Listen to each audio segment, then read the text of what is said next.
Bonjour, bonjour. Comment ça va-t-il? Alors, bonjour. Donc, vous voyez la vidéo de Adriana. Bonjour Adriana. Et de Yes. Delphine qui est là. Voilà, nos deux partenaires de chez Medtronic. Donc, on est parti pour 1 heure. 1 heure à discuter des haltères implantables. euh, et de la gestion de la télémédecine dans les haltères implantables. On va discuter un peu bon, des éléments importants de à quoi ça sert un haltère implantable, comment ça s'implante, comment on le suit. On va essayer de regarder un peu le programmateur. On ira ensuite sur le site de télémédecine. Donc on va essayer d'avoir une vision assez complète ben, voilà, de la télésurveillance de ces patients-là. Il y a pas mal de choses qui ont changé. Et donc je pense que c'est important de reprendre un petit peu tout ça. Alors, bon, première diapo. Hop, pardon. Hop. Donc, les haltères implantables, on en met depuis, ça fait 10, 20, ouais, un peu plus de 25, 26 ans. Voilà, moi, dès que j'ai commencé ça date un peu hein, maintenant, dans la rythmologie, j'ai commencé à mettre, ma première intervention, c'était la pose d'un haltère implantable d'un Reveal, vous voyez. Donc, ça date il y a quelques années maintenant. Ce qui a changé, effectivement, vous voyez, c'est la taille. Voilà, le concept au départ est simple, hein. C'est on va mettre quelque chose sous la peau avec deux électrodes distantes, hein. Donc, par exemple, vous voyez là, vous avez une diminution de la taille des appareils, hein, la taille du volume. Le volume a considérablement diminué, c'est ça qui a changé. Sinon, le principe reste globalement le même depuis le départ, hein. Et une chose importante, pour enregistrer un électrocardiogramme, il faut deux électrodes. Donc, quand on se projette dans le futur en disant qu'on va réduire encore la taille des appareils, ben, il y a quand même une limite, c'est qu'il faut qu'il y ait une distance entre les deux électrodes pour pouvoir enregistrer un électrocardiogramme. Ce qui a changé aussi, c'est bon, à partir de 2019, hein, on a commencé, historiquement, tous les haltères implantables étaient implantés au bloc opératoire.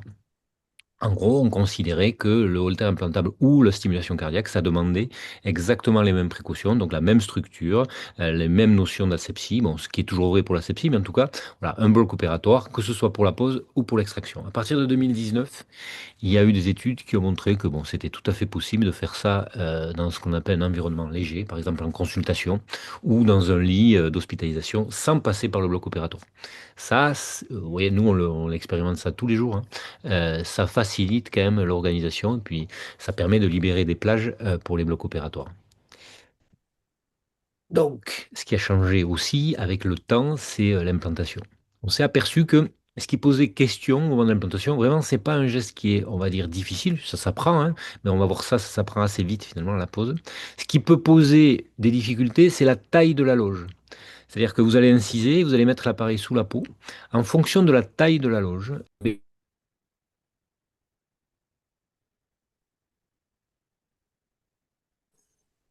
Je crois qu'ils sont là. vous m'entendez là, de nouveau? Oui. Oui, c'est bon. Si vous avez des questions, surtout, vous n'hésitez pas hein, au passage, hein. Mais quand vous allez mettre l'appareil, si vous faites une loge trop grande, eh bien vous allez avoir l'appareil qui va bouger et là, vous allez avoir beaucoup de parasitage du tracé. Donc, il ne faut pas qu'il soit trop petit pour que l'appareil ne s'extériorise, mais par contre, il ne faut pas qu'elle soit trop grande à la loge. Et en gros, ce qui a changé, c'est qu'aujourd'hui, on a un dispositif hein, qui est fourni avec l'appareil et qui va nous permettre de l'implanter. Et ça va vous faire une loge, une taille de loge qui est standard, qui est toujours la même et qui, pour le coup, est adaptée à la taille du dispositif.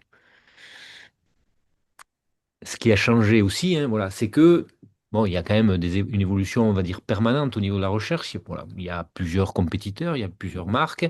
Voilà, chacun essaye de développer ben, des arguments propres. Là, par exemple, chez Medtronic, on a deux types de dispositifs, le Link 1 et le Link 2. Et vous voyez, quand on est passé de l'un à l'autre, on a gagné, par exemple, en batterie. On est passé d'une durée de vie qu'on annonce autour de 3 ans en moyenne à une durée de vie maintenant qu'on annonce aux patients de 4 ans et demi. 4 ans et demi, ça commence à faire beaucoup, hein. 4 ans et demi, vous voyez, ça vous donne quand même un recul assez important euh, voilà, pour pouvoir enregistrer ce que vous voulez enregistrer. La communication a changé. Là, on est sur du Bluetooth. Ça apporte voilà, des possibilités. Ça apporte la possibilité, par exemple, d'avoir une communication avec un téléphone portable. Bon, aujourd'hui, le transmetteur pour la télémédecine, en France, hein, on s'appuie exclusivement sur le relais. Mais bon, à terme, c'est pas impossible que voilà, on se projette là-dessus. Et la troisième grande innovation, hein, le troisième grand progrès, et on va y revenir, c'est l'intelligence artificielle. Alors l'intelligence artificielle, vraiment, s'il y a bien un domaine où ça se prête bien, c'est vraiment l'électrocardiogramme et le Holter implantable.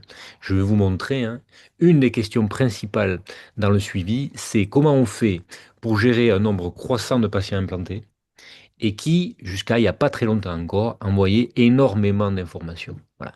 La charge de travail pour un Holter implantable était beaucoup plus importante, par exemple, que pour un PACE ou pour un DEF. Statistiquement, vraiment beaucoup plus importante. Et ça posait problème parce que il y avait tout un tas de faux positifs. C'est-à-dire, le patient dit que c'est de la fibrillation auriculaire et envoyait un tracé de fibrillation auriculaire. On regardait le tracé et d'évidence.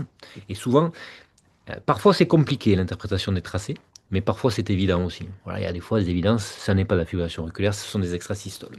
Si c'est évident pour nous, ça doit être évident si vous faites travailler de l'intelligence artificielle là-dessus. C'est pas des diagnostics qui sont très difficiles, et donc il y avait vraiment un gain à obtenir, voilà, avec l'intelligence artificielle, et ce gain, on commence à l'obtenir, et ça change quand même pas mal les choses. Alors les indications. Ce qui a changé avec le temps, c'est qu'au départ, l'indication principale, hein, qui couvrait l'immense majorité des haltères implantables mais qu'on implantait, c'était le bilan de syncope. Et en gros, il y avait deux indications de classe 1. Soit on a un patient qui fait une syncope, et qui en a fait plusieurs même, mais qui n'a pas de critères de gravité. C'est-à-dire, on ne se dit pas, ce patient, il est à risque de mort subite, et il a fait plusieurs syncopes. Bon, et on n'a pas de diagnostic précis. Et là, ce qui a été démontré, c'est que quand vous mettez un holter implantable, ben, vous avez un meilleur rendement diagnostique et même financièrement, c'est beaucoup mieux plutôt que de lui faire 50 examens qui ont un rendement très faible, l'exploration électrophysiologique, tout ça. Ces examens-là qui finalement ne servent pas à grand-chose dans ce contexte-là, vous mettez un holter implantable, vous réduisez le temps d'hospitalisation, vous réduisez les coûts et vous avez un meilleur rendement diagnostique. Donc indication de classe 1. Puis à l'inverse, vous avez des patients des fois qui arrivent avec des critères de gravité. Ils vont avoir un bloc de branche, par exemple. Ils vont avoir une syncope. Ils ont une cardiopathie. On ne sait pas ce qu'ils ont fait après un bilan complet. Là, cette fois, on a fait le bilan complet et on n'a toujours pas le diagnostic. Et donc là, la question qui se pose, c'est, bon, peut-être que c'est de la bradycardie, peut-être qu'on peut mettre un pace, peut-être que c'est la tachycardie, peut-être qu'on peut mettre un DEF. Il y a cette étape intermédiaire de dire, bon, mais voilà, il a fait une syncope avec des critères de gravité, je vais lui mettre le holter implantable, et à partir de là, on pourra décider si on se dirige plutôt vers un traitement de la bradycardie ou de la tachycardie. Ça aussi, c'est une indication de classe 1. Ce qui a changé considérablement et qui a du coup modifié complètement les habitudes des services et l'organisation, c'est que il y a une nouvelle indication, enfin nouvelle, elle n'est pas nouvelle non plus, mais voilà, un peu plus récente, on va dire, et c'est l'AVC cryptogénique. C'est-à-dire un patient qui va faire un AVC ischémique. Ce patient, il doit avoir un bilan complet, hein, un bilan d'imagerie, mais un bilan en termes de rythme aussi, avec un électrocardiogramme, au moins un holter des 24 heures. Et si tout le bilan est négatif, c'est-à-dire qu'on n'a pas de cause démontrée, ce que l'on va suspecter, en tout cas ce qui est possible, c'est que ce patient ait fait de la fibrillation auriculaire silencieuse, c'est-à-dire non ressentie, il n'a pas eu de palpitation par exemple. La fibrillation auriculaire a conduit à la création d'un caillot, et ce caillot a migré ensuite et donne l'accident vasculaire cérébral.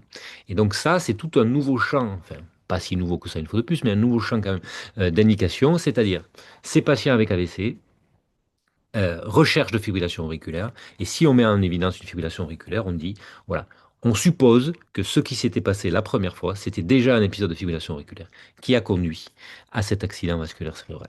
Et ça, forcément, bah là, d'un coup, autant la syncope, c'était un peu notre domaine privilégié, si vous voulez, pour les rythmologues qui mettent des pacemakers et des défibrillateurs, le holter implantable, voilà, la syncope, c'est notre domaine. Autant l'AVC, là, on rentre dans un monde un petit peu différent, et donc là, bah, entrer en compte tout ce qui va être interaction avec les neurologues, avec les services de neurologie, et tout ce qui va se poser en termes de questions sur l'organisation. Bon, je vais passer vite, mais en gros, pour que vous ayez quelques chiffres et que vous compreniez. Voilà, nous, on travaille sur Bordeaux, et donc on fait de la télésurveillance. Ça fait maintenant plus de 20 ans qu'on fait ça. Et c'est vrai que ce qu'on a de particulier, c'est qu'on a développé un réseau de télésurveillance avec des centres implanteurs qui ne sont pas à Bordeaux, hein. Enfin, il y en a qui sont à Bordeaux dans des cliniques ou qui sont en dehors. Et ils vont être implantés dans ces centres-là et c'est nous qui allons assurer la télésurveillance. Et ça, c'est particulier. Voilà, par exemple, pour les reveals, hein, il y a tout un tas de patients qui sont implantés ailleurs et que nous, on va assurer la télésurveillance. Donc là, forcément, bon, je ne vais pas vous donner tous les détails, mais C'est différent dans la prise en charge de la télémédecine. Si vous avez l'intégralité du dossier ou si vous ne l'avez pas, vous voyez, c'est différent. Donc, en fonction de ce que vous allez montrer, ce que vous allez transmettre ou pas, ça peut différer en fonction de ça. Bon, je vous montre juste les chiffres, hein. Ce qu'il y a de particulier, c'est vrai que ça fait longtemps qu'on a commencé et du coup, on a des gros chiffres, mais ben, c'est l'aspect linéaire.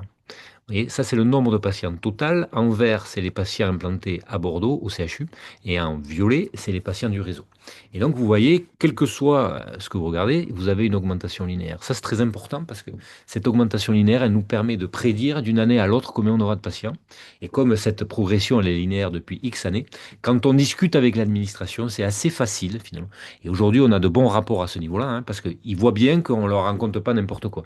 Voilà, vous avez une augmentation progressive ben, de la cohorte de patients. Et donc ça, aujourd'hui, maintenant qu'il y a un financement, c'est très important quand on va discuter pour les postes. Il faut initier une activité. Mais une fois que vous l'avez initiée, si ça tourne, ben, vous allez voir, les patients augmentent, augmentent, augmentent, augmentent. Et ça permet, voilà, si vous avez de bons rapports avec l'administration, ça permet ensuite d'avoir le personnel adéquat. Une fois de plus, si vous avez des questions, n'hésitez pas. Là, on est sur les chiffres du Holter implantable. Et donc, vous voyez la même chose, hein. Là aussi, on a une augmentation linéaire. En bleu, c'est le nombre total de patients. Un peu plus que linéaire. Là, c'est un tout petit peu exponentiel, un tout petit peu. Et en orange, c'est le nombre de nouveaux patients tous les ans. Là, il y a eu une transition, vous voyez, entre 2021 et 2022. On est passé de 77 à 193 et aujourd'hui, on est à 362 par an. Ce qui a changé, c'est l'organisation que l'on a mis en place avec la neurologie.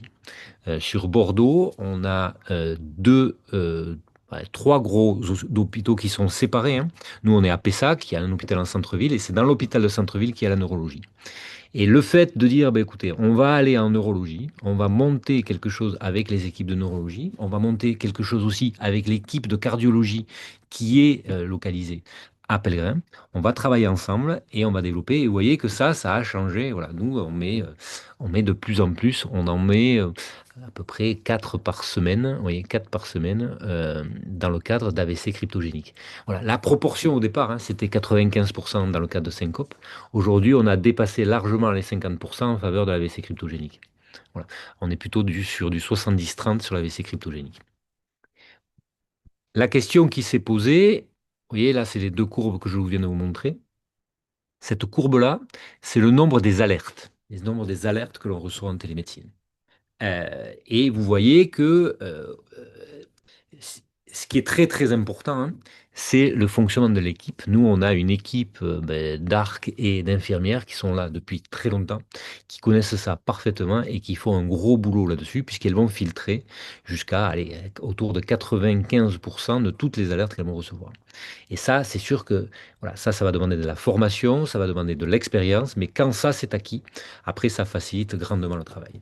Je vous montre cette diapo parce que, en gros, ce que l'on savait historiquement, c'est que les haltères implantables étaient pourvoyeurs d'énormément d'alertes. Voilà. Et que ça, c'était un vrai problème pour le fonctionnement parce que arrive un moment où voilà, il faut pouvoir gérer. Voilà, quand vous avez 9000 patients, 10 000 patients, vous ne pouvez pas passer trop de temps non plus sur les haltères implantables. Et on s'apercevait qu'en gros, voilà, 35% des alertes montrées correspondaient à vous voyez, 16% des avis par rapport à un nombre de patients qui était relativement réduit quand on comparait les haltères implantables par rapport au PACE. En gros, il y avait une grosse charge de travail. Voilà. Et ça, on va voir que ça s'améliore aujourd'hui. Et je pense que c'est une très bonne chose pour la réalité de ce genre de projet.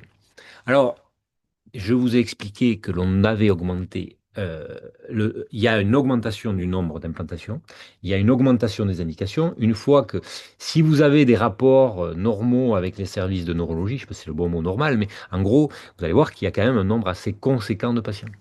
Moi, si vous me posez la question sur la région Aquitaine, par exemple, sur la région Aquitaine, je pense que tous les patients qui doivent avoir un pacemaker l'ont. Tout ce qui doit avoir un défibrillateur, voilà, en tout cas une très grosse proportion de patients qui doivent avoir un défibrillateur. Alors, c'est assez rare finalement qu'on reçoive des patients et on se dit, bah, tiens, lui, ça fait 5 ans qu'il aurait dû être implanté d'un défibrillateur. Pour le holter implantable, il y a encore de la marge. Vous voyez. Il y a encore des services voilà, où il y a tout un tas d'endroits où les services de neurologie ne sont pas connectés avec un service de cardiologie. Et donc, voilà. Donc, je vous dis ça, ce nombre-là, il augmentera encore. Alors, à partir du moment où vous augmentez le nombre d'indications, le nombre d'implantations, bah, il faut se poser la question de qui c'est qui va les mettre et comment. Voilà. Alors en pratique, pour vous dire la vérité, nous sur Bordeaux, en tant en médecin, on est nombreux. Donc nous, ça pose pas de souci. Je ne vais pas faire semblant de créer comme s'il y avait un problème à ce niveau-là. En revanche, ce que l'on s'est aperçu, c'est que moi je trouve toujours bien de voilà de pas restreindre les gestes, de pas restreindre les interventions. Je sais pas comment tourner ma formule, mais en gros, par exemple, nous on avait des infirmières qui étaient très intéressées au départ dans le service de cardiologie, qui étaient intéressées par tout ce qui était hôpital de jour et qui étaient intéressées pour ce genre de procédure. Là, vous avez une infirmière qui s'appelle Aurore, par exemple, et qui a appris, c'est la première de chez nous. On a un protocole de coopération. Ce protocole de coopération, il a été débuté au Mans. Et alors on l'a adapté un tout petit peu chez nous, mais globalement, on a pris pratiquement l'intégralité de leur protocole de coopération, qui est très bien, et on l'a appliqué chez nous. Et donc, Aurore, ça a été la première à apprendre à mettre les haltères implantables, qu'elle met aujourd'hui très bien. Alors, il y a voilà, une organisation, hein, ça c'est pas comme ça, mais bon, il y a un projet à déposer, mais ça fonctionne très bien. Ça fonctionne tellement bien que, je vous dis, moi je vais juste sur un second centre, au centre-ville, là où il y a la neurologie. Et là, on a aussi débuté ce programme, ça devait être au cours du mois de juin, je pense, et on a une première infirmière qui a été formée, une seconde et une troisième très bientôt. Et objectivement, je crois que, voilà, d'abord, elles les mettent très bien, voilà, très bien. C'est toujours mieux, on s'est aperçu, nous, ça avec les chirurgiens cardiaques, vous voyez. Nous, on met des pacemakers, nous, cardiologues. Et quand on va en chirurgie, mettre un pacemaker, c'est la petite chirurgie. C'est-à-dire qu'ils disent, nous, attendez, on opère des cœurs, on ouvre des cœurs, on change des valves, on fait des pontages. Et quand on fait des pacemakers, bon, c'est la petite chirurgie, on donne ça à l'interne sans vouloir dévaloriser, hein. Et souvent, finalement, c'est fait un peu comme ça, et finalement, c'est fait moins bien, vous voyez, parce que, voilà. Bien, pour les haltères implantables, pour les cardiologues, il y a un peu de ça aussi, vous voyez. Et objectivement, moi, quand je vois les infirmières, encore jeudi dernier, j'ai été assis, et voilà, je trouvais que c'était vraiment extrêmement bien mis. Voilà. Moi, je me ferais mettre sans problème un haltère implantable par une des infirmières, que ce soit du Haut-l'Évêque ou de Pellegrin. Voilà. Alors là, il y a un protocole à respecter, mais voilà. Donc ça, je vous encourage vivement. Je trouve que, et puis voilà, pour les infirmières aussi, je trouve que c'est assez, je sais pas si c'est le bon mot, valorisant, mais c'est intéressant en tout cas, voilà, à développer, une nouvelle compétence. Il y a un besoin de formation. À partir du moment où il y a de plus en plus d'haltères implantables implantés, eh bien, il faut. Parce que là, l'implantation, c'est une partie voilà, de tout le processus qui est importante, hein, voilà. Après, il y a la programmation. Après, il y a le suivi. Et ça, c'est tout aussi important. Et donc là, nous, on travaille là-dessus, mais voilà, je pense à la fin de l'année ou début de l'année prochaine, j'espère en tout cas. On vous proposera ça. Donc c'est avec Adriana, avec Delphine, on vous proposera ce qu'on appelle la Link Academy, rien de moins, et où on fera une formation sur un jour. C'est destiné aux infirmiers, infirmières, paramédicaux, IPA, qui veut, hein. Voilà, en gros, enfin, pas qui veut, mais non, et qui viendront une journée sur le CHU et on essaiera de faire la totale. Depuis l'implantation, les spécificités. C'est bien, même si vous ne les mettez pas, c'est bien de comprendre comment on les met parce qu'après, quand vous avez des patients en face de vous qui vont vous poser des questions, c'est bien d'avoir une vision assez globale. Même si vous assurez pas le suivi par télésurveillance derrière, c'est bien de savoir de quoi vous parlez parce que sinon vous allez vous retrouver avec des questions auxquelles vous ne saurez pas répondre. Donc on essaye d'avancer sur ce projet très prochainement. Un autre projet qui est aujourd'hui, voilà, qui est avancé, c'est la chaîne YouTube. On avait fait ça. Ça s'appelle Au rythme des innovations. Et vous verrez, là, je vous ai montré des images, mais il faudrait voir. Il y a tout un tas de vidéos qui expliquent, là aussi, le holter implantable depuis l'implantation jusqu'au suivi, le fonctionnement, l'algorithmie. Voilà, avec différents niveaux de complexité, on va dire. Mais voilà, ça, je pense que je vous conseille pas mal, pour le coup. Alors, de plus en plus de patients implantés et enfin vraiment la charge de travail, euh, ça en était à un point qu'à un moment, ça se posait la question, hein, vous voyez, on se disait, c'est peut-être trop. Vous voyez. Jusqu'à présent, il n'y avait pas d'acte. Il n'y avait pas d'acte de télésurveillance, enfin, il n'y avait pas de remboursement pour. Je peux vous dire que des gens ont résolu la question, hein. Voilà, c'est-à-dire que les haltères implantables, c'était vu vraiment, voilà, quand ça pouvait, voilà, c'était pas la priorité parce qu'il y avait vraiment une charge de travail très importante. Si on veut rendre les choses efficientes, le système efficient, ben, il faut optimiser ça. Et pour le coup, je pense que il y a des tâches qui sont vraiment réalisables. L'intelligence artificielle, ça s'applique pleinement. Je vais vous montrer après des tracés, hein. Tout à l'heure, je vous montrerai des tracés, vous allez comprendre. Mais en gros, voilà, il y a des tracés difficiles à interpréter, c'est un fait. Moi, je trouve par exemple que là où j'ai le plus de difficultés dans les tracés, c'est avec les haltères implantables, beaucoup plus qu'avec un pace et un def, parce que avec un pacemaker, un défibrillateur, on a ce que voient les sondes, et ça vous aide beaucoup pour différencier une FA d'une TV. Vous allez voir ce que voit la sonde, ça va vous apporter des informations. Donc, l'interprétation est parfois difficile. Mais à l'inverse, il y a tout un tas de tracés qui, objectivement, ne sont pas difficiles. C'est-à-dire qu'il y a tout un tas, par exemple, euh, l'appareil va rechercher des pauses, un ralentissement de la fréquence. Ben, parfois, il y a la sous-détection, c'est-à-dire que les signaux sont petits, les QRS sont là, on les voit comme les nez au milieu de la figure, mais l'appareil ne les voit pas parce qu'ils sont trop petits, il va vous faire un diagnostic de pause. Quand vous avez ça, c'est pas une pause que vous allez avoir, c'est une, deux, trois, 10, 100. Vous voyez, vous pouvez avoir une série, voilà. On appelle ça un orage de tracés. Voilà. Des fois, vous avez. Voilà. La fibrillation auriculaire aussi, si vous avez des extrasystoles ventriculaires, je vais vous montrer. Mais au départ, ça peut vous donner aussi. Voilà. Et ça pollue le travail des gens qui vont devoir vérifier. Parce que si vous dites, j'ai implanté ce patient pour AVC cryptogénique, on ne vous pardonnera pas. Enfin, on ne pardonnera pas, je ne sais pas si c'est le bon terme, mais s'il y a un épisode de FA, il faut l'avoir vu et y compris s'il est noyé au milieu de X tracés de fausses FA. Alors d'abord, une des limites aussi, c'est que si vous avez beaucoup de tracés de fausses FA, ça peut, il y a les mémoires de l'appareil ne sont pas, elles sont limitées. Donc tous les nouveaux tracés, en gros, bon, il y a quelques règles, hein, là je simplifie beaucoup, mais on peut effacer de vrais tracés de FA avec de fausses tracés. Donc vous voyez, tout ça là était problématique.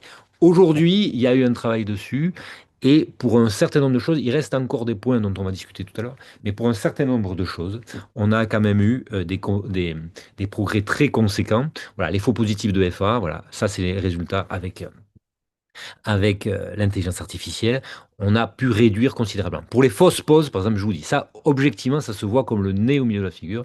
Quand vous allez voir dans le tracé, vous allez dire, ça, c'est faux, c'est de la sous-détection, il n'y a pas de pause. Voilà. Et ça a été bien corrigé. Un point aussi dont on reviendra tout à l'heure, hein, c'est que ce qui fait la spécificité de ces appareils-là, c'est la possibilité de reprogrammer à distance. Voilà.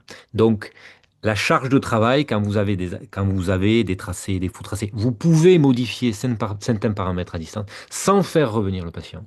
Et on va voir que ça aussi, ça a un effet très positif. Si je vous dis juste, voilà, sur l'organisation, pour faire tourner une équipe de télémédecine, bah, il faut des gens compétents, des gens formés, mais déjà il faut des gens, voilà, en pratique. Et ça, nous, vous imaginez bien, le fait que il y a un acte maintenant pour les haltères implantables, ce qui est difficile dans la télémédecine, c'est initier. Parce qu'on va vous demander d'initier sans personnel. En gros, vous avez personne et vous devez l'initier. Alors que vous allez dire, non, mais moi, je veux du personnel pour pouvoir initier. Non, En- je n'ai pas fini, non. Pardon. des fois, avec les directions, c'est compliqué. Mais en tout cas, quand vous avez initié, ben, sachez que la télémédecine, c'est rentable. Voilà. Là, par exemple, les 1600 ou 1500 patients que l'on a en Holter implantable, si vous voyez, on va vous discuter de ça, hein, mais voilà, ça fait quand même, ça fait des sous. Là, nous, ça nous fait des sous et ça fait des choses où on sait que c'est constant dans le temps, ça a même tendance à augmenter. Donc, quand on va voir l'administration avec ça, ça a du poids parce que les courbes, elles sont en ligne droite comme ça, elles montent. Et là, d'un coup, on parle de 150, 200 000 euros de plus. Vous voyez, et ça, en termes de personnel, ça ouvre des perspectives.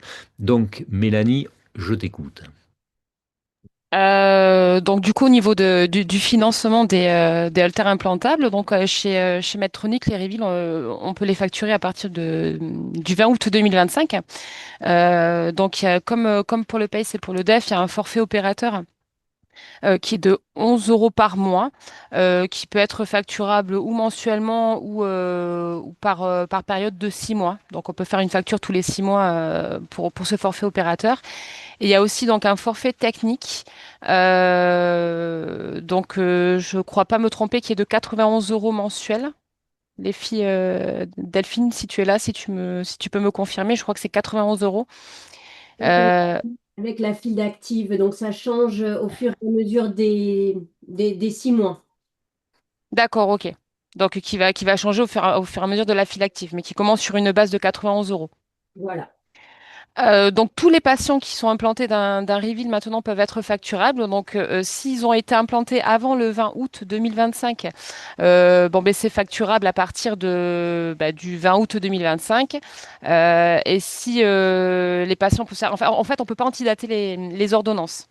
Donc si vous faites l'ordonnance par exemple à aujourd'hui au 23 septembre, même si les patients ont été implantés avant le 20 août, le patient sera facturable à partir du 23 septembre. Voilà. La petite subtilité sur l'ordonnance qui change un petit peu des pacemakers et des défibrillateurs, c'est qu'on est obligé de rajouter l'indication d'implantation. Donc, à savoir que le remboursement ne s'applique que pour les haltères qui sont implantés pour AVC ou syncope. Pour le reste de la facturation, ça va être exactement la même chose que pour le pacemaker et le défibrillateur. Par exemple, au niveau du remboursement, donc si le patient il est à 100% au niveau de la sécurité sociale, en fait, le remboursement va être de 100%. Et s'il n'est pas à 100%, donc comme pour le pacemaker et le défibrillateur, ce sera un remboursement à 60% par la sécurité sociale et à 40% par leur mutuelle. Donc, je crois qu'à aujourd'hui, toutes les mutuelles remboursent les 40% restants à la charge du patient. Je pense pas qu'il y ait grand-chose qui modifie hein, par rapport au reste. Ok. Est-ce qu'il y a des questions, les amis? Vous faites des ordos pour les patients implantés avant le 20-08? Question. Non, actuellement, on les fait pas. Ça va être la question, mais pour le moment, enfin, on se pose la question. On a 1500 patients inclus, donc voilà, va falloir voir comment on fait, mais pour le moment, on Je les fait pas. comprends. Si tu as un patient qui a été implanté en janvier, par exemple, Mm, mm, mm. du faire à partir de maintenant l'ordonnance. On est d'accord, hein? Tout à fait.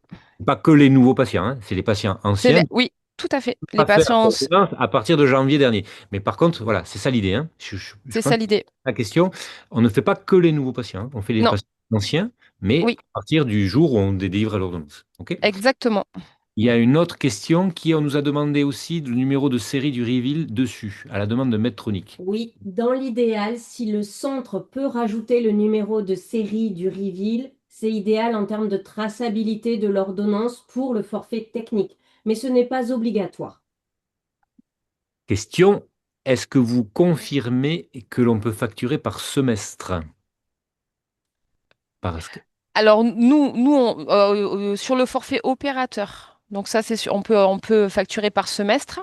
Après pour le forfait technique, Delphine, je sais pas comment vous allez vous organiser. c'est par semestre aussi. Par semestre aussi. Voilà, donc ça, tu le confirmes? Très bien. Alors, là, maintenant, on a dit, voilà, l'appareil, on l'a implanté. Et là, Delphine va nous dire, combien de temps tu dis? J'avais demandé 10 minutes, mais on Alors, peut 10 faire minutes, rapidement. grand max. D'accord. Comment on le programme? Mais non, non, mais prends le temps qu'il te faut. Allez, vas-y. Ok, donc, comme vous le savez tous, on utilise le programmateur Medtronic pour interroger et programmer les reveals et les links. Le link 2 ne sera interrogeable qu'avec la tablette SmartSync. Donc, je vous encourage vivement à commencer à utiliser la tablette pour vos contrôles et vos interrogations de reveal, quoi qu'il en soit. Juste ça, je me permets de te couper parce que c'est un point essentiel, hein. Vous avez bien compris, hein. Le link 2 ne s'interroge plus avec le programmateur.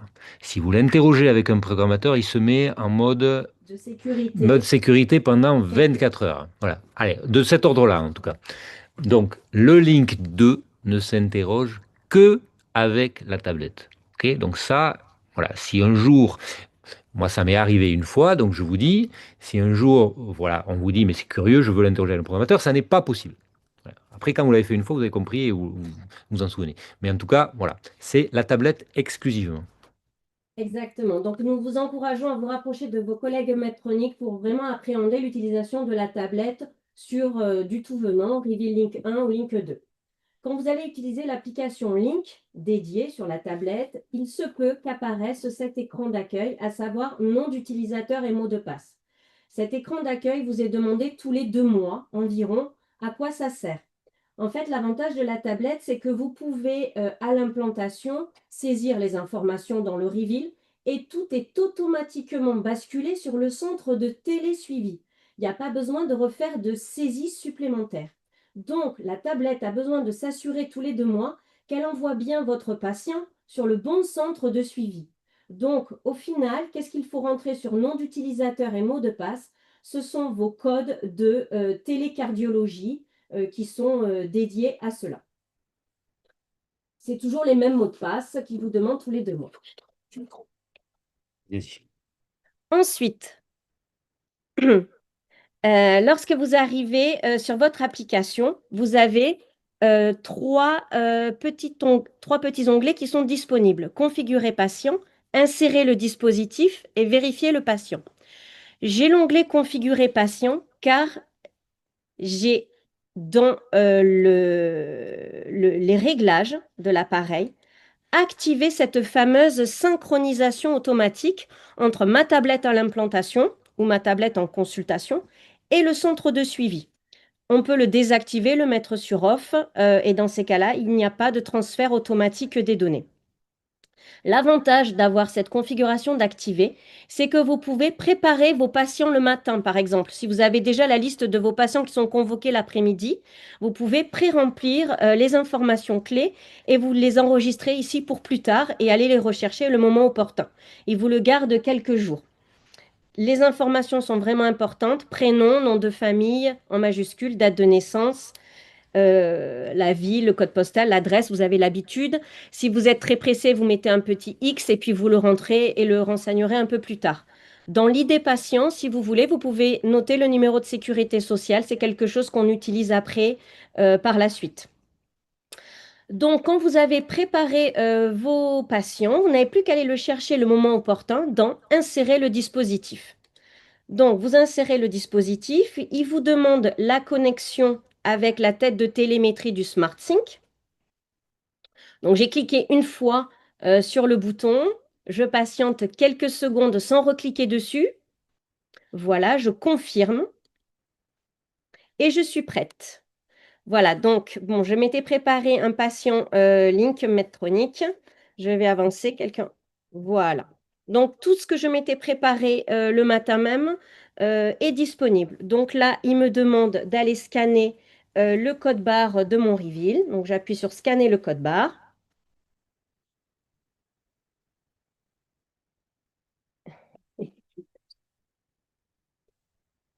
Est-ce que vous me le voyez? Voilà. Bon, peut-être que j'ai essayé de le faire ce matin. Alors, je vais le faire manuellement. Vous voyez, ça, c'est la vraie vie.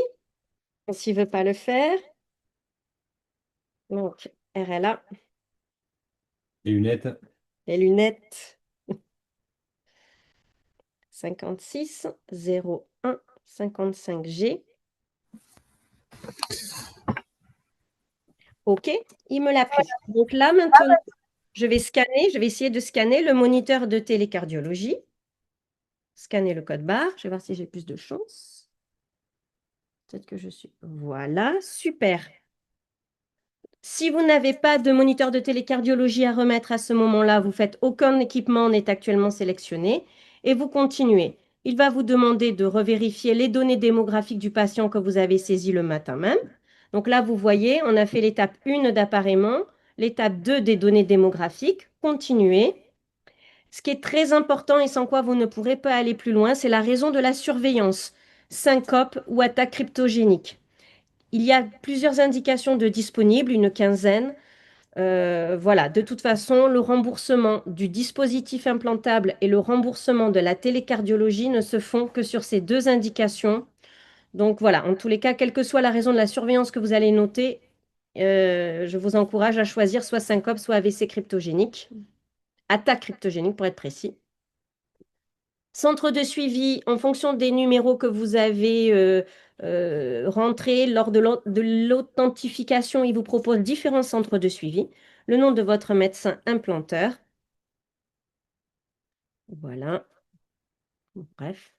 Et très, très important pour le link 1, les heures de sommeil, car le moniteur de télécardiologie ne va s'ouvrir qu'entre, là pour le coup, minuit et 5 heures du matin. C'est très important de demander sur des patients jeunes s'ils travaillent la nuit, car là, vous n'aurez jamais de connexion. Il faudra dans ce cas changer les heures de sommeil pour ce patient. Continuez. Voilà, là, le dispositif est prêt à être inséré. Je ne vais pas aller plus loin, je vais redonner la main après pour le suivi des tracés. Vous n'avez plus qu'à cliquer. Pour un link 1, vous posez la tête de télémétrie sur le patient. Pour le link 2, il n'y a pas besoin, c'est en Bluetooth sans fil, donc vous pourrez finaliser les mesures et les paramétrages à distance du champ opératoire. 6 minutes, docteur. Parfait. Va sur les paramètres, tu peux? Alors, si je vais sur les paramètres, il n'est pas implanté pour de vrai. C'est pas grave. Donc, Hop, j'en en aurai pas. vas-y, enlève ta question. Alors, bon, vous avez compris comment ça marche, en gros. Dans le chat, est-ce qu'il y a des questions? Est-ce qu'il y a des questions? Peut-on inscrire un patient sur une tablette et l'implanter avec une autre tablette? Est-ce qu'on peut l'implanter avec une tablette et l'interroger avec une autre tablette? J'imagine. Bien sûr. Ouais, j'imagine. J'imagine. Bon, alors, les amis, on va voir quelques tracés. Après, on va voir quelques cas. Inscrire, c'est-à-dire préparer l'inscription? Oui, logiquement oui, parce que vous voyez, c'est lié à vos codes de connexion. Donc, je pense que vous retrouverez le patient sur une autre tablette avec les mêmes codes de connexion. À vérifier, je n'ai pas expérimenté, mais c'est, je pense, possible. Alors, est-ce que Delphine, tu es là? Mélanie, est-ce que tu es là, Mélanie? Non, Mélanie, elle est occupée. Alors, qui c'est qui parle? Bah, c'est Estelle. Eh bien, Estelle, eh ben, écoute, faudra, si on n'a pas Mélanie, tant pis, ça sera toi. Parce que je souhaitais, mais bon. Qu'est-ce que tu penses de... Je vais vous montrer quelques tracés, après on va aller sur le site, on va voir quelques cas réels qui nous sont arrivés dernièrement, là. Qu'est-ce que tu penses de ce tracé? On Bah, va ça dire fait un- essentiellement de l'AVC cryptogénique, voilà, de l'AFA, du diagnostic. Qu'est-ce que tu me dis là-dessus? Bah là, ça fait nuage de points, donc ça ressemble un peu à de la F1. Ouais, un tracé, voilà, quand ça arrive, vous avez ce genre-là, vous avez l'épisode, donc c'est un diagnostic de FA. Voyez. Donc vous avez un tracé dans le temps, vous voyez les fréquences cardiaques ici. Vous avez une fréquence parfaitement stable. Ça ressemble à une extrasystole, bon, peu importe, RIMS de base. Et d'un coup, vous avez une accélération de la fréquence. Et vous avez effectivement ces points un peu divers, là, avec de la variabilité de la fréquence cardiaque. Et vous avez une fréquence qui monte au-delà de 100 battements par minute. Vous avez l'échelle de temps ici, vous voyez? Entre le moment où démarre l'AFA et le moment où il le détecte, il y a en gros 1 minute 30. On va dire que c'est de l'ordre de 1 minute 30 à 2 minutes pour faire un diagnostic de FA. Donc ça, c'est quelque chose qui est important.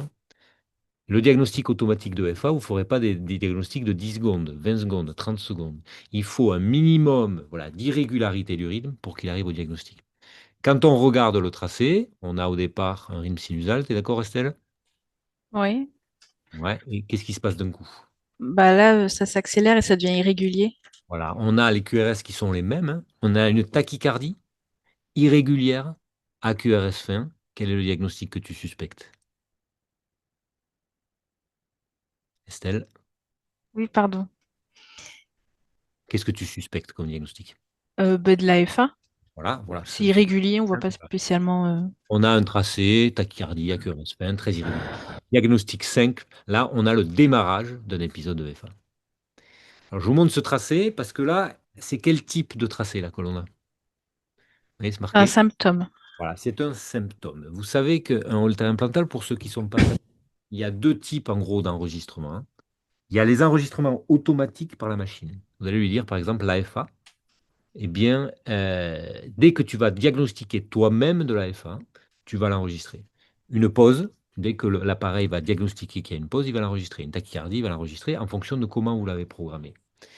Ça, c'est un des premières possibilités. Donc ça, c'est évidemment indépendant du patient. Par exemple, quand vous implantez un patient avec un AVC, vous posez toujours la question, est-ce qu'il serait capable d'interagir avec la machine? Est-ce qu'il va participer au diagnostic ou pas? Bon, les diagnostics automatiques ne demandent aucune interaction par le patient. Et puis il y a ça, ce que l'on appelle les symptômes. c'est on va donner au patient éventuellement une télécommande. Alors aujourd'hui, les haltères implantables, ils ne sont pas livrés avec la télécommande, c'est-à-dire qu'ils sont pas, c'est pas dans la boîte en gros. Si vous voulez donner télécommande au patient, ben c'est à côté, il faut le faire voilà, patient par patient en se posant la question est-ce qu'il y a une indication ou pas. Et là, le principe, c'est que le patient va appliquer la télécommande sur son haltère implantable, ça va geler des électrocardiogrammes, et donc quand il est symptomatique, on va pouvoir avoir un tracé pendant l'épisode. Là, en l'occurrence, on a les deux, là, vous voyez. Là, c'est ce tracé est enregistré parce qu'il y a un symptôme. Donc, c'est le patient ici qui a appliqué la télécommande et qui a donc gelé les minutes qui précèdent. Mais il y a aussi, en plus, un diagnostic automatique par la machine de FA. Je ne sais pas si c'est très clair, mais en gros, ce tracé a été enregistré à la demande du patient. Mais même si le patient ne l'avait pas enregistré, l'appareil l'aurait enregistré de la même façon parce qu'il a fait un diagnostic de FA. Et donc, quand vous allez regarder, effectivement, là encore, on est sur quelque chose de très irrégulier. Voilà, ça correspond très probablement de la FA. Donc voilà, c'est une des questions à vous poser. Bon, je n'ai pas forcément de réponse. Dans la syncope, je pense que la télécommande, elle doit être plus ou moins obligatoire.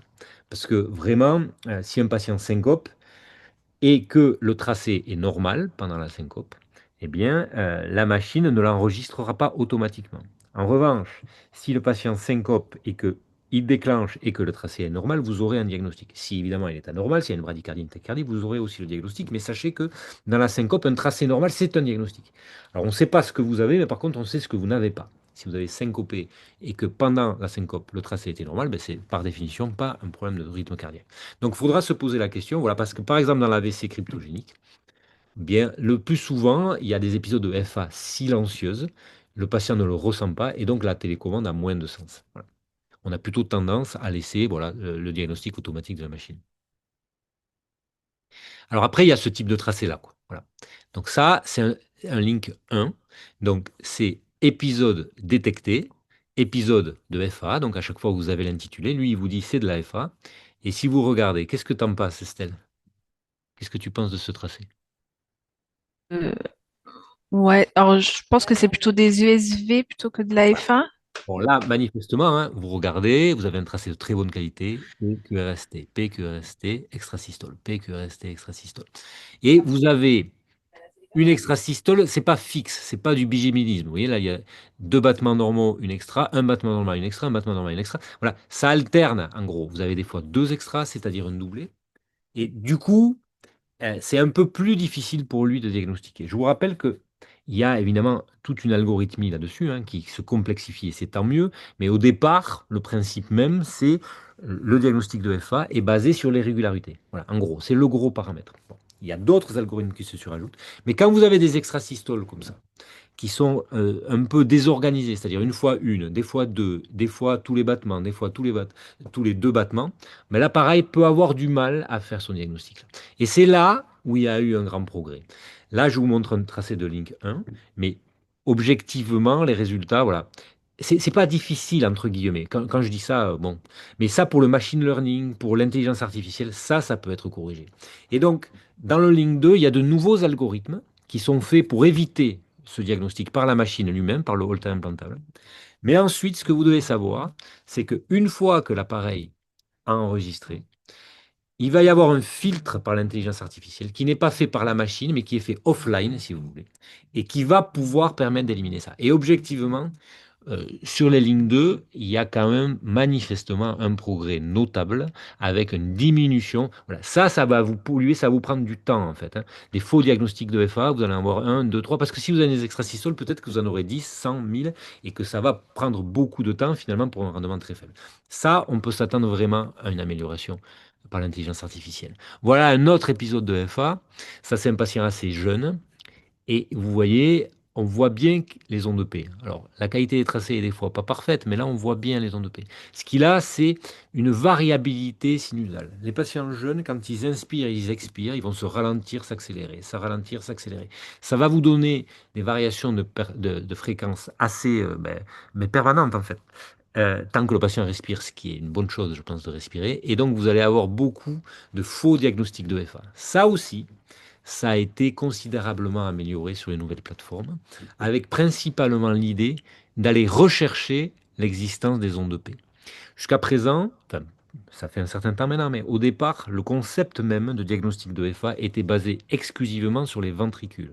C'est-à-dire les ventricules sont irréguliers, il n'y a pas d'extrasystole ventriculaire qui rend les choses irrégulières, donc c'est probablement de la FA. Voilà le donc. Et il n'y avait pas d'analyse de l'activité atriale. Petit à petit, il commence à y avoir ça qui se rajoute, c'est-à-dire que avant le QRS que l'on met en évidence, on va faire des fenêtres d'analyse et on va regarder s'il y a des ondes de P. Et s'il y a des ondes de P, ça va être en faveur du diagnostic de rythme sinusal. Ça aussi, ça a été considérablement amélioré. Et ça aussi, l'intelligence artificielle est capable de le reconnaître. Voilà, un dernier tracé, et je le montre parce qu'on l'a eu hier, je crois. Voilà, bon, voilà, là encore, c'est un patient qui est manifestement sinusal, avec des extrasystolatriales cette fois, une grosse variabilité. Alors, on est quelque part préfibrillatoire, parce qu'il y a quand même un certain nombre d'extrasystolatriales, mais il ne fibrille pas. En tout cas, ce patient n'a pas d'indication d'anticoagulation. Il y a un diagnostic de FA, c'est un faux diagnostic. Et ça, je pense aussi que le Link 2 pourra améliorer considérablement les choses. Alors, tu es là, Estelle? Oui, Tu peux basculer, s'il te plaît, sur ton sur site. mon écran. Ouais, Je peux pas faire le partage d'écran. vas-y, partage. Estelle. Alors, merdoum. Vas-y, attends, hop. J'aurais deux questions entre-temps. Vas-y. Le Là, temps tu es co-hôte, donc laisse 30 secondes et tu peux ouvrir. Ouais, je peux. Pour les tracés que tu as montrés, Pierre, c'est très intéressant. Il y a celui où tu sais, il y avait la patiente qui a fait de la FA, donc il y a eu le diagnostic FA, et il y a ensuite eu symptômes, la télécommande. Ouais. Avec le link 1, normalement, si je ne me trompe pas, les filles n'ont dû recevoir le lendemain matin que l'épisode symptômes, parce que Ouais. le link 1 n'envoie un épisode par nuit, Ouais. et il hiérarchise. Donc symptômes est toujours prioritaire. Et c'est parce qu'elles ont vu dans les compteurs qu'il y avait de la FA qu'elles ont demandé comme c'est le même épisode, tu l'as eu deux fois. Mais Ouais. si ça avait été deux épisodes différents, tu n'aurais que symptômes. L'avantage du link 2, c'est que là, tu aurais eu bien, si ça avait été deux épisodes distincts, les deux choses. Oui, ça transmet beaucoup plus, voilà, beaucoup plus facilement. Bon, on va y revenir peut-être si on a le temps, hein. Mais en gros, dans le link 1, si vous vouliez avoir en gros l'intégralité des tracés, il fallait faire une transmission manuelle par le patient. Bon, voilà, ça a été, on n'a plus cette possibilité dans le link 2 et pour cause, puisque en gros, pour simplifier, ça transmet beaucoup plus. Voilà, ça transmet beaucoup plus vite et beaucoup plus. Voilà, beaucoup plus de tracés. Et donc, on n'a plus besoin de passer par ça, ce qui était bon, un peu embêtant parfois de devoir demander au patient d'envoyer. Alors, là, tu nous montres le premier cas, là, tu sais? On a eu, je ne sais pas si vous avez constaté ça, mais j'ai discuté avec Delphine hier. Il y a une petite agressivité actuellement. Je ne sais pas pourquoi, mais nous, ça fait depuis 15 jours qu'on a des gens qui sont un peu énervés et qui nous écrivent, voilà, qui nous appellent, et pour des raisons, on ne sait pas. Je pense que c'est bon, c'est la période, ça va certainement s'améliorer. Mais voilà un cas. Je vous montre ça parce qu'il est important. C'est un cardiologue qui voit une patiente implantée pour un AVC cryptogénique et implantée par nous et qui est suivie par télémédecine chez nous. Et il la voit en consultation. Et il envoie en consultation, il interroge le Rivil et il nous dit, écoutez, là, ça ne va pas du tout. Pour tout vous dire, c'est pas lui qui nous appelle, c'est la patiente qui nous appelle de très très mauvaise humeur et qui nous dit ça ne va pas du tout. Mon cardiologue a interrogé mon holter implantable, je fais de la FA, vous ne le savez pas, vous vous rendez compte, s'il refait, il refait un AVC, c'est terrible. Et quand on interroge, là vous voyez, quand nous on regarde sur le site, on n'a aucun tracé. Et on n'a pas de tracé de fibrillation auriculaire. Alors d'après vous, à quoi ça correspond? Est-ce que quelqu'un sait?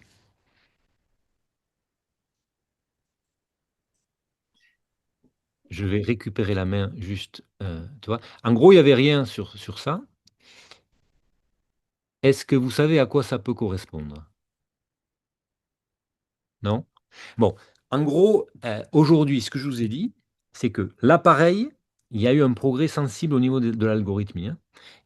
Et il y a de moins en moins déjà de faux positifs enregistrés par l'appareil.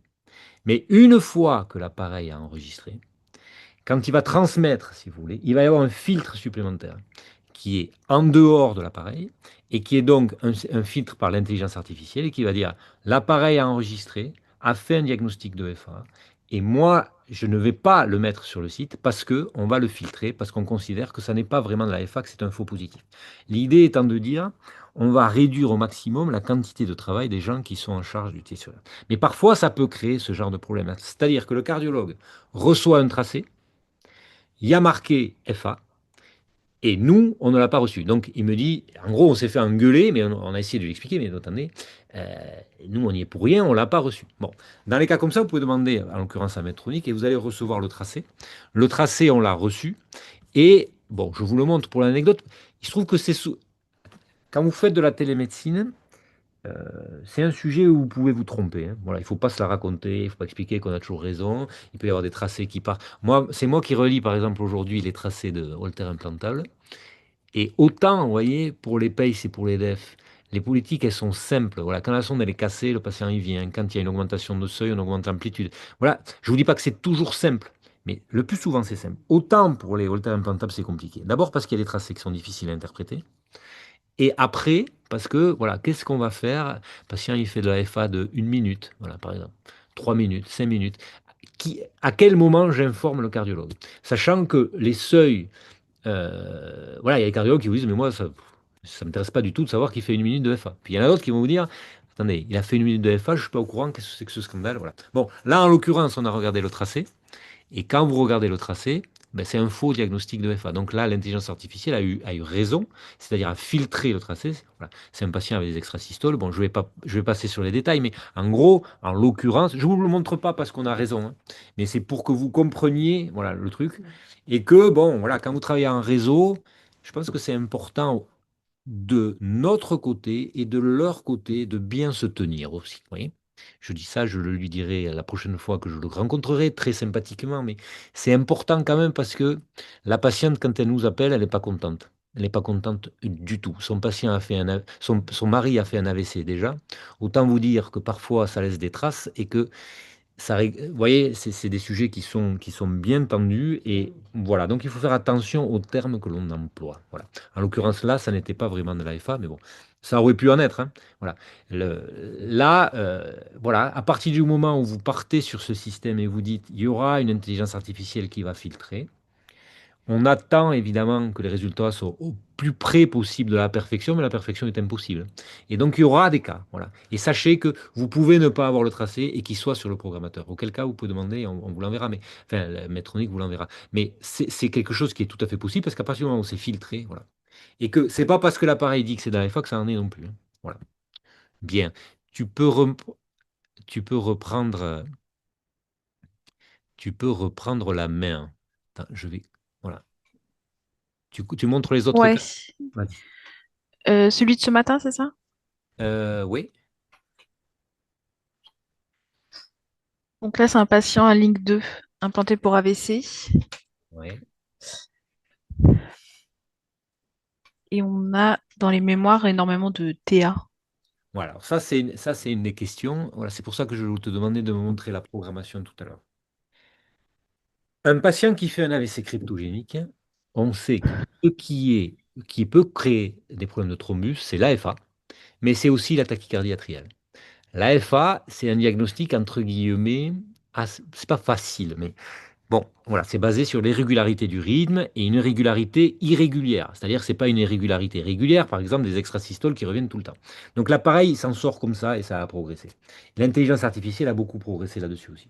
Il reste la question des tachycardies atriales. Quand on programme, quand on implante pour AVC cryptogénique, par exemple, les neurologues ils vont vous dire, attendez, moi je ne comprends pas pourquoi vous mettriez la tachycardie atriale sur off. Quand vous allez programmer le Medtronic, vous avez le choix entre FA seul, que la FA, ou FA plus tachycardie atriale. Tu veux que je te montre les réglages? Ouais, s'il te Ouais. plaît.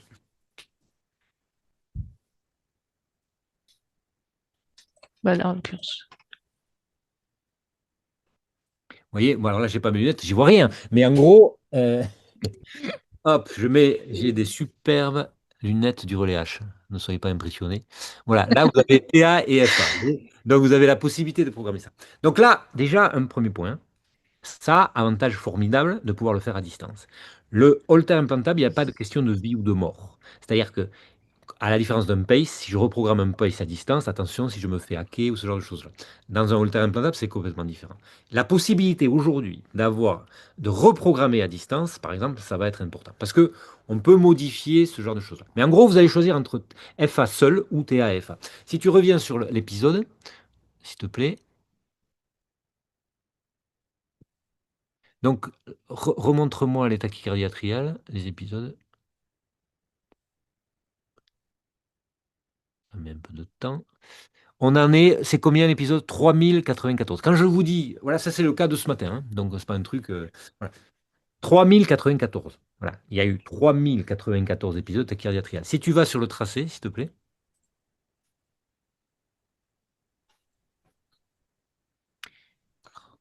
On va faire un peu de gymnastique, hein. Je vais te faire un peu de gymnastique parce que je vais te faire demander après de revenir sur les paramètres à programmer. Mais montre-moi un tracé, s'il te plaît. Voilà. Quand vous allez regarder, bon, manifestement, vous voyez, hein, là, on est sur quelque chose de sinusal. On n'est pas très rapide.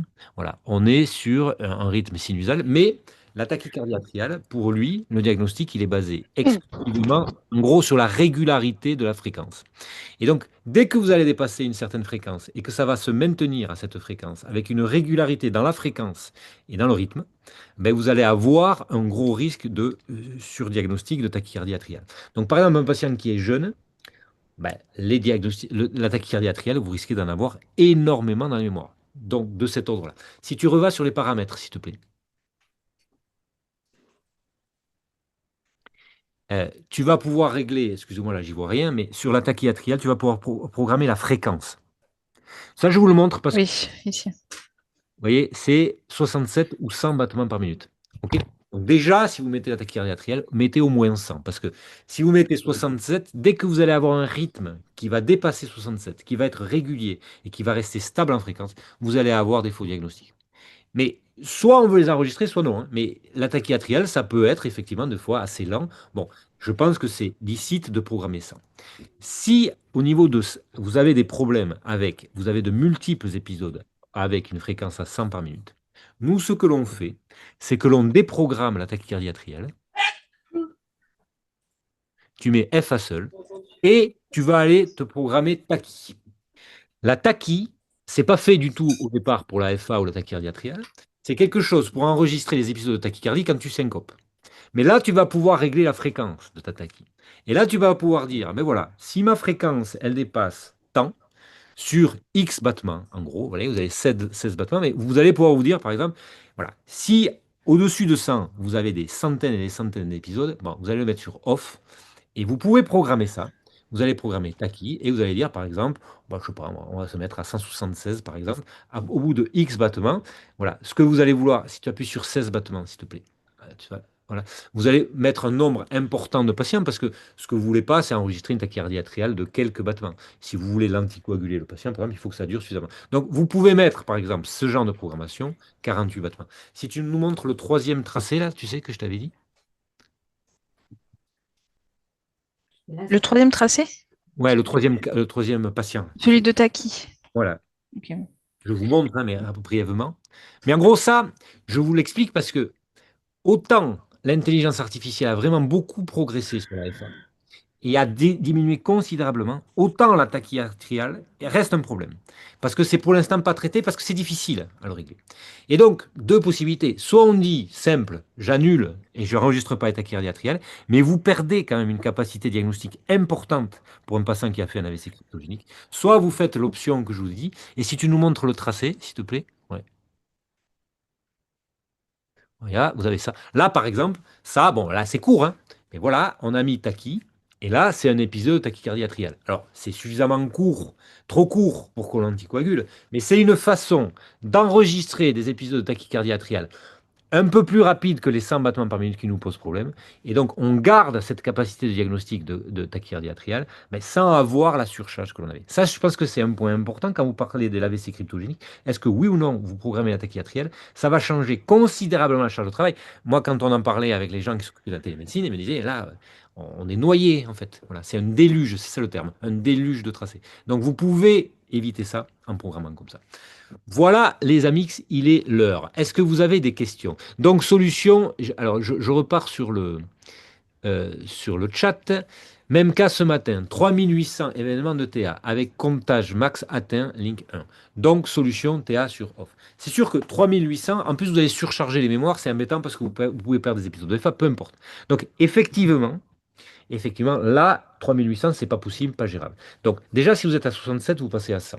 Et si vous apercevez que même à 100, vous allez avoir le même problème, vous pouvez choisir l'option que je vous dis là, c'est-à-dire de dire on met off la TA, mais vous gardez les épisodes de tachycardie. Et ça, bon, si vous mettez à 180, ben, si vous avez une tachycardie atriale à 160, ben, vous ne l'aurez pas. Si vous mettez 150, vous aurez un meilleur rendement pour la tachycardie atriale, mais au risque d'avoir plus de faux positifs. Après, si le patient a 70 ans, il n'y a aucune raison d'être à plus de 170. Voilà. OK? Le réglage peut être fait par une IDE, tu sais, les modifications de fréquence pour le Link 2 à distance. Ou exclusivement par un médecin. C'est une bonne question, ça. C'est une très bonne question. À laquelle je vais m'empresser de ne pas répondre parce que je ne sais pas. En gros, ce qui est sûr, c'est que nous, quand on discute avec, avec ceux qui s'occupent de la télémédecine, si je dis tu modifies tel paramètre, elle le modifie, voilà. Si je lui dis modifie telles alertes, voilà. Je pense que objectivement dans notre fonctionnement, et j'essaie de ne pas dire une énormité, mais je pense que voilà, si elles ont l'impression qu'il faut changer les alertes, elles le feront, voilà, sans problème. En tout cas, elles le font en pratique. Voilà, je ne suis pas sûr d'avoir bien répondu, parce que je ne suis Je pas pense sûr. que, Pierre, je pense qu'en pratique, quand on veut changer un réglage, on fait valider par Sylvain. Thématiquement, voilà. Mais écoute, Ouais. Sauf oui, oui. s'il a validé en cas général, quoi. Mais je pense, oui, tout à fait. Je pense que c'est ça qu'il faut dire. En tout cas, celle qui manuellement va le faire, c'est vous, quoi. Voilà. En pratique. Oui. Je ne sais pas si c'était la bonne question, mais voilà. Après, je pense qu'il faut rester avec des règles comme ça importantes. Voilà. Le Holter implantable n'est pas une question de vie ou de mort. Voilà. Ça ne veut pas dire qu'il faut faire n'importe quoi, hein, c'est pas ça que je dis. Mais ça change considérablement la donnée. Et ça augmente la possibilité. Et ça facilite. Et voilà. Le fait de pouvoir programmer à distance, ça a changé considérablement quand même. Voilà. On voit beaucoup, beaucoup, beaucoup moins les patients qu'on les voyait avant. C'est pas qu'on ne veuille pas les voir, hein, mais voilà, en pratique, ces patients qui viennent de tout horizon, on est en capacité de faire de la télésurveillance de patients, d'AVC, tout ça, et finalement, nous, on les revoit plus, les patients, du tout. Une fois qu'ils sont implantés, une fois qu'on a l'information, on va passer par le neurologue, on va passer par le cardiologue, par le médecin généraliste, mais nous, on les revoit plus du tout. Voilà. Est-ce que vous avez des questions, les amis? Non? Allez. Question dans le chat, Pierre. Est-ce que quand l'AFA est documenté, que l'anticoagulant est mis en place, comment gérez-vous les alertes de télécardiologie? Car ensuite, les alertes seront récurrentes. Quand le diagnostic est posé, est-ce que vous laissez les holters jusqu'à la fin de vie du moniteur? Donc là, par exemple, si on discute avec Sylvain Ploux, il va vous dire une réponse, voilà, sa réponse à lui, c'est une fois que le diagnostic est fait et que le patient est anticoagulé, on arrête la télésurveillance. Parce qu'on pourrait dire oui, mais après on va lui donner un traitement antiarythmique, on veut savoir si ça fonctionne ou pas sur l'AFA. En pratique, il vous dit non, et je pense qu'il a raison. Après, ça dépend du nombre de patients que vous avez, mais si vous avez un nombre conséquent, à nous, à l'échelle de 1500 patients, une fois que le diagnostic est fait, voilà, on l'a implanté pour ça. Pour un AVC cryptogénique, le diagnostic est fait. À partir de là, on va arrêter la télésurveillance à ce niveau-là. Et bon, quelques rares exceptions où je veux dire, non, mais quand même, ça m'intéresse de savoir, lui, il a été ablaté, par exemple, je veux savoir si ça a marché, par exemple. Voilà. Ensuite, est-ce qu'on laisse l'appareil ou pas? Euh, Aujourd'hui, de façon quasi systématique, on les enlève, mais moi, vraiment, je ne suis pas choqué, mais alors pas choqué du tout.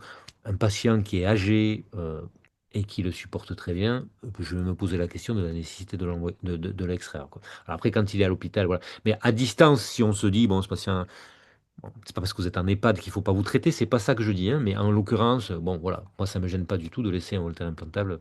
Une fois que le diagnostic est fait, on coupe les alertes, et puis voilà, on déprogramme, et puis voilà, quoi. OK?